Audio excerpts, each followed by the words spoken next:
नमस्ते फ्रेंड्स। तो चलिए आज फिर से हम कोपिका सर के कुछ केसेस को पढ़ते हैं। तो चलिए स्टार्ट करते हैं फर्स्ट केस के साथ, जो है सोरियासिस विथ रिमेटॉइड अर्थराइटिस का। कोपिका सर बताते हैं 1940s में मैंने स्वामीनाथन को देखा, जो एक बहुत बड़े नर्सरी के मालिक थे, जो कि पूरे गार्डन में फैली हुई थी। उनको बहुत सीवियर सोरियासिस थी, लेकिन उसके साथ उन्हें रिमेटॉइड अर्थराइटिस था, जिसकी वजह से वो बहुत ज़्यादा परेशान थे। उनके जॉइंट्स में बहुत ज़्यादा स्वेलिंग और पेन होता था। उनके जॉइंट्स डिफॉर्म हो चुके थे, जिसकी वजह से वो लंगड़ा कर चलते थे। उनको मेडिसिन देने के लिए मैंने बहुत सारी बुक्स पढ़ी, तो बहुत मेहनत के बाद मुझे 2 रेमेडीज़ मिली, रेडियम ब्रोम एंड ग्वेकम। तो मैंने पहले उन्हें रेडियम ब्रोम 200 लेने को कहा 2 हफ्ते में एक बार, फिर मैंने उसकी डोज बढ़ा दी 1 mg कर दी, और मंथली बेसिस पर ग्वेकम 3 और 6 डेली लेने को कहा। और अर्साइड से उनकी स्किन कंप्लेंट्स में भी काफ़ी सुधार हुआ। उनके जॉइंट्स धीरे धीरे इम्प्रूव होने लगे, और अब वो अपने गार्डन की नर्सरी की घूमकर देखभाल करने लगे, और वो मेरे वेल विशर बन गए जब तक कि वो जिंदा थे। और मैंने इस कॉम्बिनेशन से कई पेशेंट्स की काफ़ी हेल्प की, उनको चलने फिरने में, एक अच्छा जीवन जीने के लिए। तो फ्रेंड्स, आप भी इस कॉम्बिनेशन को यूज़ कर सकते हैं। तो चलिए अब हम अपने नेक्स्ट केस को पढ़ते हैं, जो काफ़ी इंटरेस्टिंग है। सर बताते हैं 1950 में मुझे एक ओल्ड कपल से मिलने के लिए बुलाया गया, जहाँ पर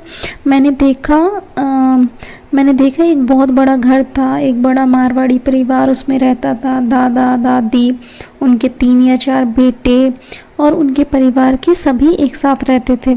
तो वे लोग चाहते थे कि मैं लगभग 8 या 9 पेशेंट को देखूं।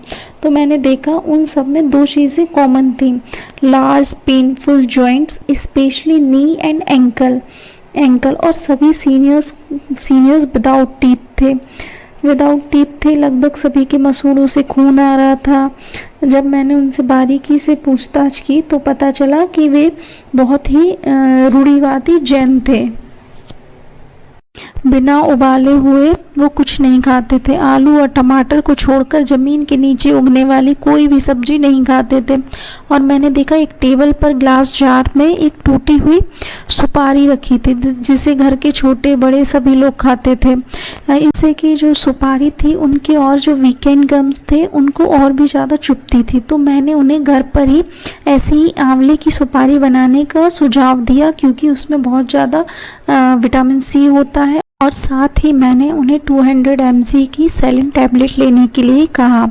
और मैं 20 साल तक उनका फैमिली डॉक्टर बना रहा, और मैंने उनकी हेल्थ में रिमार्केबल चेंजेस देखे। कोपिका सर ने मर्कसोल और कार्बोवेज को भी बहुत अच्छी मेडिसिन बताया है गम्स और टीथ के लिए। तो फ्रेंड्स, इस केस से हमें ये सीखने को मिलता है कि हर समय हमें मेडिसिन की ज़रूरत नहीं होती, कुछ केसेस को हमें अलग तरीके से देखना पड़ता है।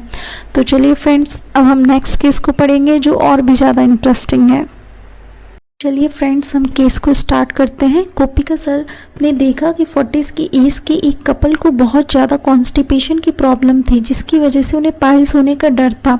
मैंने उन्हें जितनी भी मेडिसिन प्रिस्क्राइब की, उनसे सिर्फ उन्हें टेम्परेरी रिलीफ मिलता था। मुझे बाद में पता चला मेन प्रॉब्लम उनकी रूमेटिज्म की थी, जिसकी वजह से वो इंडियन टॉयलेट यूज़ ही नहीं कर पा रहे थे। फिर मुझे लगा कि वे अपनी प्रॉब्लम से तंग आ गए, और उन्होंने एक आयुर्वेदिक पंडित से एडवाइस ली और हरड़ आदि से बना त्रिफला चूर्ण डेली लेना स्टार्ट कर दिया। लेकिन मैं ये देखकर शॉक था कि वो कॉन्स्टिपेशन का ट्रीटमेंट तो ले रहे थे, लेकिन उनकी रूमेटिज्म की जो कंडीशन थी उसमें बहुत ज़्यादा इम्प्रूवमेंट हो रहा था। तो फ्रेंड्स, यहाँ पर कोपिका सर ने कुछ सजेशन दिए हैं। कोपिका सर बताते हैं कि ज़्यादातर जॉइंट्स डोर के हिंजेस की तरह होते हैं। अगर उन्हें रोज़ाना यूज़ ना किया जाए, ना हिलाया जाए, तो वे जंग खा जाते हैं और ख़राब हो जाते हैं। जॉइंट्स में एक्यूट या क्रॉनिक इन्फ्लामेशन होता है तो एक्स्ट्रा फाइब्रिन का फॉर्मेशन होता है, जिसकी वजह से जॉइंट्स में पेनफुल स्टिफनेस आती है। अगर पेशेंट को जितनी जितना दर्द होगा वो उतना रेस्ट करेगा, तो स्टिफनेस भी उतनी ज़्यादा होगी। इसलिए पेन के बावजूद भी पेशेंट को अपने जॉइंट्स को मूव करते रहना चाहिए। हमें अपनी होम्योपैथी के साथ साथ फिजियोथेरेपी का भी यूज़ करना चाहिए। पेशेंट को गर्म चीज़ों से सिकाई, मालिश या गर्म पानी से नहाने के लिए बोलना चाहिए, क्योंकि गर्मी की वजह से जॉइंट्स में लूजनेस आती है और दर्द में आराम मिलता है। पेशेंट तो गोपिका सर ने बताया कि मैं भी पेशेंट को इक्वल क्वांटिटी में मस्टर्ड और नीम का ऑयल जो था वो मिक्स करके नहाने से पहले लगाने के लिए बोलता था, ताकि स्मेल ना आए। तो फ्रेंड्स, आज के लिए बस इतना ही। मिलते हैं नेक्स्ट वीडियो में। Thanks for watching.